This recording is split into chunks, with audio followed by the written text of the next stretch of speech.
Okay, boys and girls. Okay, just girls. Suhani, Sunidhi. It's time for our next book. And the next one is very, very exciting. This one is about tea parties. And you know how much Daddy enjoys tea parties. A lot. Squarehead, a lot. Okay, here we go. This one is called Alice in the Wonderland, Alice's Tea Party. Can we see? Let's make it sure we're adjusted. Okay. Alice was sitting in a tree with her cat, Dina, listening to her sister read a book out loud. Actually, Alice wasn't really listening. She was busy making a daisy chain and playing with Dina. Suddenly, a white rabbit hurried by, looking at his pocket watch and yelling, I'm late, I'm late. No time to say hello. Goodbye, I'm late. He must be going somewhere important, Alice said, as the tardy bunny disappeared into a large rabbit hole. Alice was very curious, so she followed him into the hole. She had crawled only a little way when she found herself falling down, down, down. She landed in a strange place with magic, mushrooms, talking flowers, and some very unusual creatures. And that place was Wonderland. I must find the right rabbit, Alice said. She began walking and came upon a gate in the woods. Behind the gate was a large house with a thatched roof. Alice stepped through the gate and saw a long table. The table was set with all kinds of teapots, cups, and saucers. The teapots were whistling a merry tune, and they were dancing too. Alice's eyes opened wide. Then she heard voices singing a very strange little song about unbirthdays. Suddenly Alice noticed a gentleman wearing a tall green hat.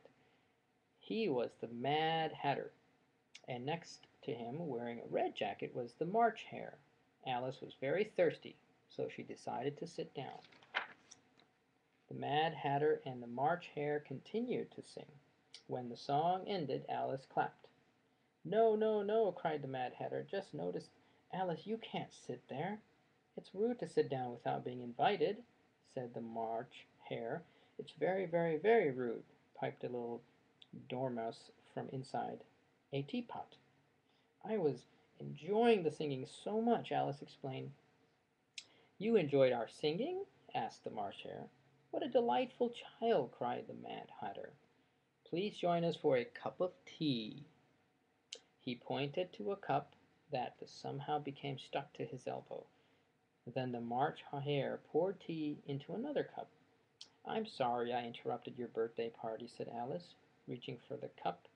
The March Hare pulled back the cup of tea before Alice could take it. This is an unbirthday party, said the Mad Hatter. Alice looked puzzled. It's simple, the Mad Hatter told her. There are these 165 days in a year. 365 days in 1 year. Where am I? Oh, if your birthday is one day, that leaves 364 unbirthdays. Very interesting. That means today is my unbirthday too, Alice said. What a small world, said the Mad Hatter. The Mad Hatter and the March Hare both began to sing, and the teapots started whistling and dancing again. When they had finished, the Mad Hatter pulled a cake out from under his hat. For you, he said to Alice. Now make a wish and blow out your candle. Alice wished that she would find the white rabbit, then blew out the candle. The cake sailed off the table like a rocket and exploded into fireworks. Kaboom! Now, is there any way we can help you? Asked the Mad Hatter. Why, yes, said Alice. I'm looking for the white rab. Clean cup, move down, cried the Mad Hatter, before Alice could finish what she was saying. But my cup is clean, said Alice. I haven't even taken a sip. It doesn't matter. Move down, the Mad Hatter cried out. Then he and the March Hare each took Alice by the hand and led her around the table. Once they were settled in their new seats, the March Hare poured Alice another cup of tea, but the Mad Hatter put too much sugar in it. When Alice took a sip, she got a sugar mustache. Sugar mustache, that's funny. So how can we help you? Asked the Mad Hatter. It all started while I was with Dina, my cat, Alice began. Cat, cried the Dormouse, popping up from the teapot. He raced around the table until the Mad Hatter caught him and put him back in the teapot.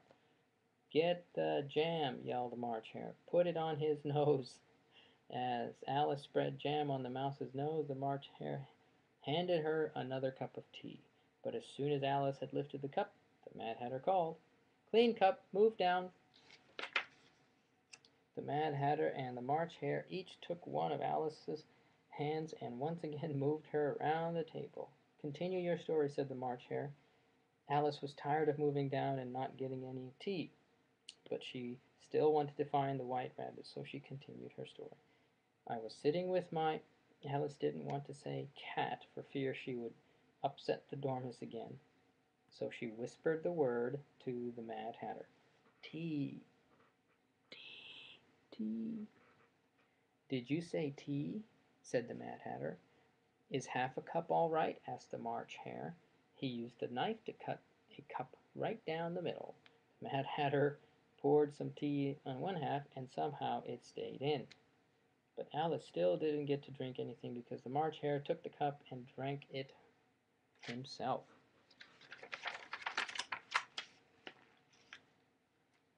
Would you care for some tea? Asked the March Hare. Yes, said Alice, but, well, if you don't care for tea, the Mad Hatter said, you could at least make polite conversation.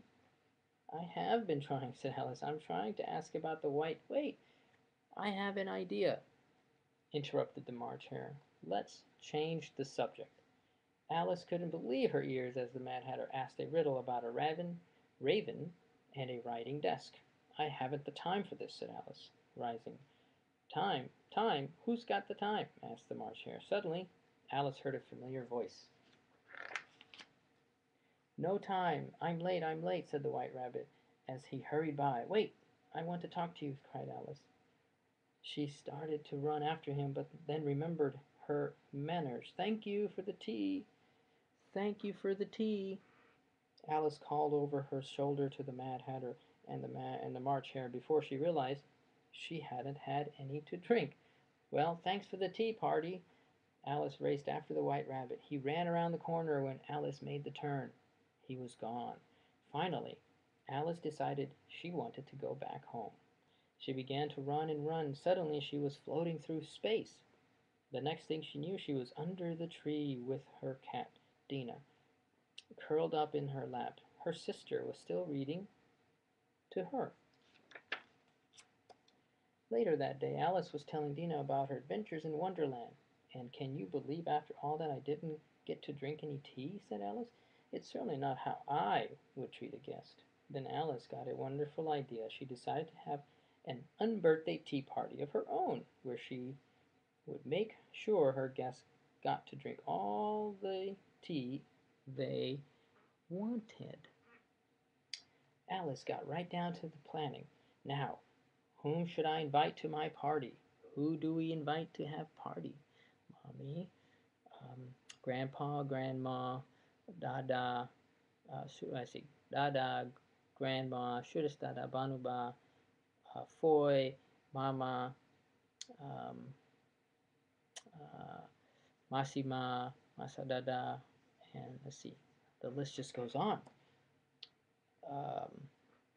She said she decided not to invite the crazy Mad Hatter or the March Hare because no one would get to drink any tea.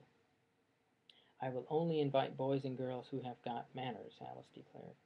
Dina looked at Alice and flickered her tail. Don't worry, said dear Dina, said, you're invited to my party too. Happy with her guest list, Alice began to think about the type of invitation she wanted to send. She decided she would draw dainty little teapots and cups and cut them out of colorful paper. Then she would paste them onto the invitations. On the inside, Alice would write a little poem. Oh my, let's see, said Alice. After a few moments, she came up with this. As you can see, it's time for tea. Please mark the date and don't be late. I can't let my guests go hungry, said Alice. What shall I make?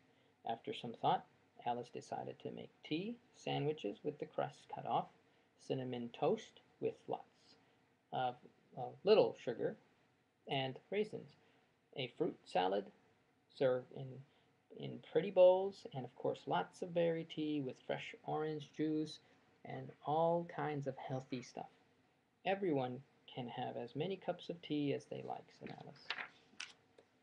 Alice wasn't sure what she would do with her guests once their tummies were nice and full, but then she had a wonderful idea. A party without games wouldn't be much fun at all, said Alice. First they'd play hide and seek, then ring around the rosy, and finally Alice's favorite game, musical chairs. Alice just knew it would be so much fun. When all the delicious food was eaten and all the games played, it would be time for her guests to leave. Alice imagined herself saying goodbye to her friends. She would curtsy and thank them dearly for coming to her tea party, and of course, her friends would thank her for having such a fantastic party. Suddenly, Alice gave a great big yawn. All this planning was certainly making her feel very sleepy. She closed her eyes, and in no time she was fast asleep, happily dreaming about the wonderful tea party she was going to have. The end. So you know what it's now, time for bed. So we need to say good night and just to everybody, hugs and kisses. And we need to make sure we clean our teeth, get all the bugs out before we go to bed in our big girl bed. And until next time, I'll see you later. I love you. Just